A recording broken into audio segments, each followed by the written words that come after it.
Hello students, I am Sujata Powniker from Department of Electrical Engineering, AISSMS, IOIT Pune. I welcome you all for today's session on solid insulating material. Contents of the session are Introduction, Characteristics of good insulating material, Classification, Solid insulating material examples.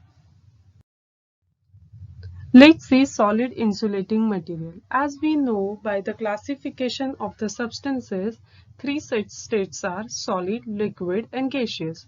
So today we will concentrate on solid insulating material. Before that, we should know why the electrical insulation is necessary.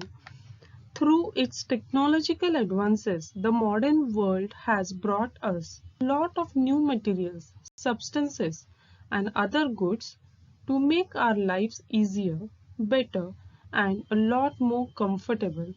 Electricity is one of the most common and most relied upon of the modern inventions. It is, however, still one of the most dangerous if it is misused or its applications of use are underestimated. This is the reason why any atom that carries electrical current is designed to do so safely and with some type of insulation. The insulation limits the flow of current between the different type of conductors and between the conductor to ground, and it also gives protection to the surrounding devices, operators and living beings. This slide shows solid insulating material examples: mica, rubber, glass, paper, synthetic resin, and bakelite. Many of the insulating materials we have seen in day-to-day life also. These materials protect us from the leakage current and avoid shock.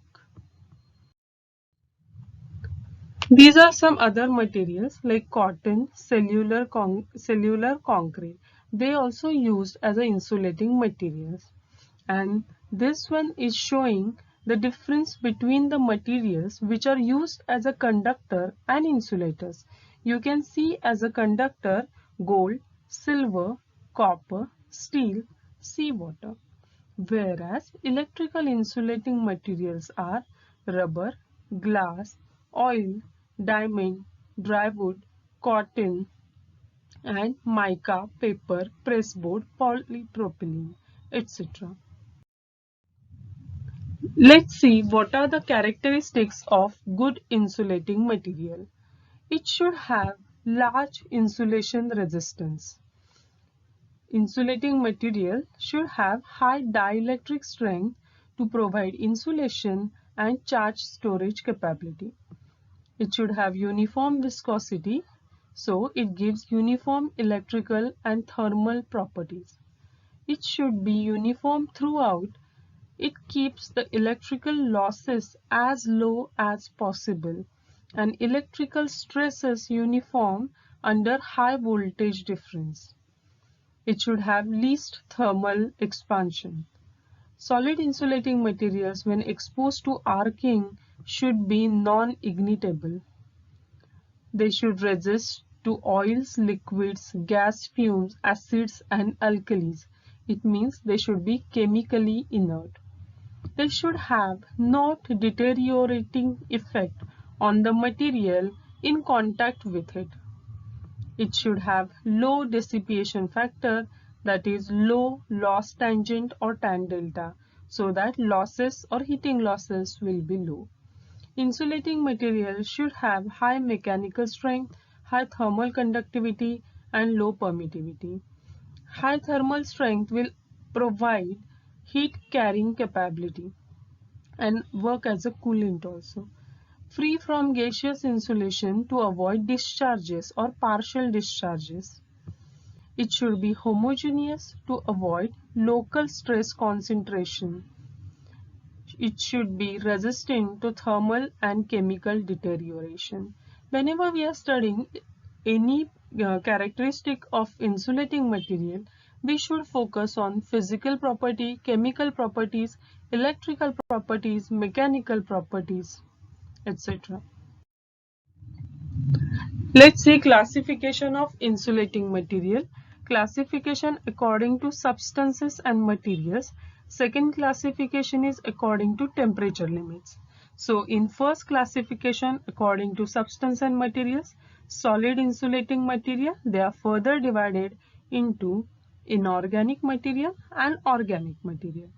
Mica, wood, slate, glass, porcelain, rubber, cotton, silk, rayon, terylene, paper and cellulose are the solid insulating material, whereas liquid insulating material mainly consists of transformer oil or mineral oil, varnishes, and gaseous insulating material, they consist of carbon dioxide, dry air, nitrogen and sulfur hexafluoride.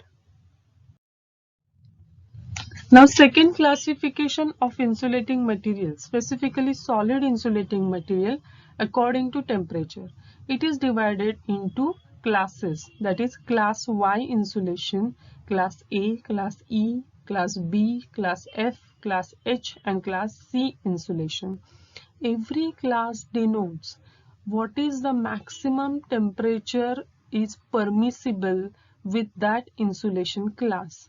For example, class Y insulation consists of cotton, silk, paper, cellulose, wood, etc. And maximum temperature limit at the winding hotspot temperature is 90 degrees Celsius.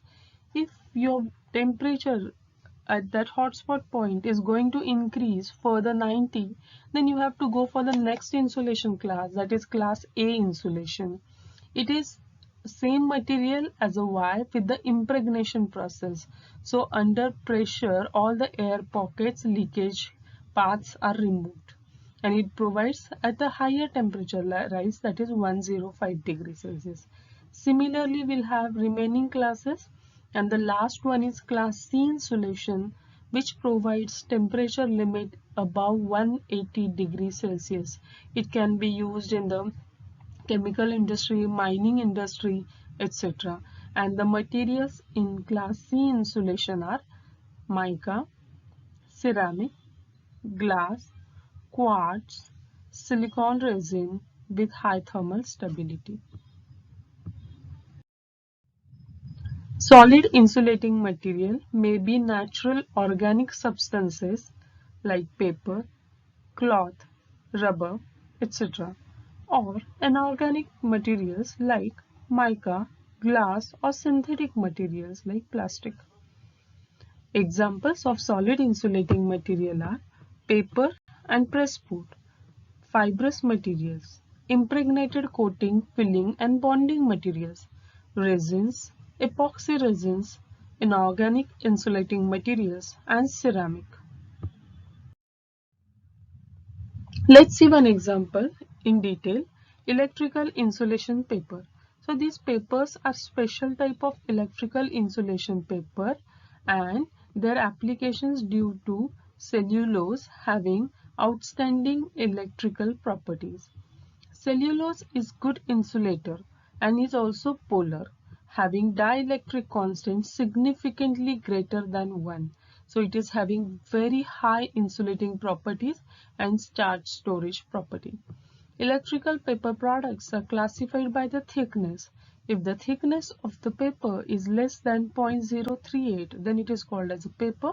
If it is more than 0.5 mm, then it is called as a pressboard. Vacuum impregnation process is very important process for all the insulating materials. After impregnation process of solid insulating material, it will seal all the porosity, leakage path and increases breakdown strength of the material. Applications. Solid insulating materials are used in cable, capacitor, transformer. The paper and pressboards are used for winding and cable conductor insulation. Primary dielectrics in capacitor. Backing for mica insulation. Paper is used in the slot insulation of electrical machine and transformer insulation. Next one is glass insulation. Glass is a very good type of solid insulating material. At high temperature, the glass insulators are designed or manufactured by mixing the different types of materials like quartz, lime powder, and it cools in the mold. Here you can see the diagram or schematic of glass insulator disc. What are the properties of glass insulator? It is having very good dielectric strength, that is 140 kV per centimeter. Compressive strength is high, that is 10,000 kg per centimeter square, and very good tensile strength, that is 35 kg per square centimeter. Advantages of glass insulator are, compared to porcelain, the dielectric strength is higher. High resistivity, the tensile strength is higher than porcelain. It is cheaper than porcelain and less cost. These are the schematic of fibrous insulating material. Here you can see fiberglass, mineral wool, polyurethane foam, and polystyrene. Properties of fibrous insulating material are low thermal conductivity, chemically stable, non-combustible, rigid, low cost, lightweight, fireproof, water repellent. Pipe insulation materials can be manufactured from rubber, wool, glass fiber or cork. Thank you.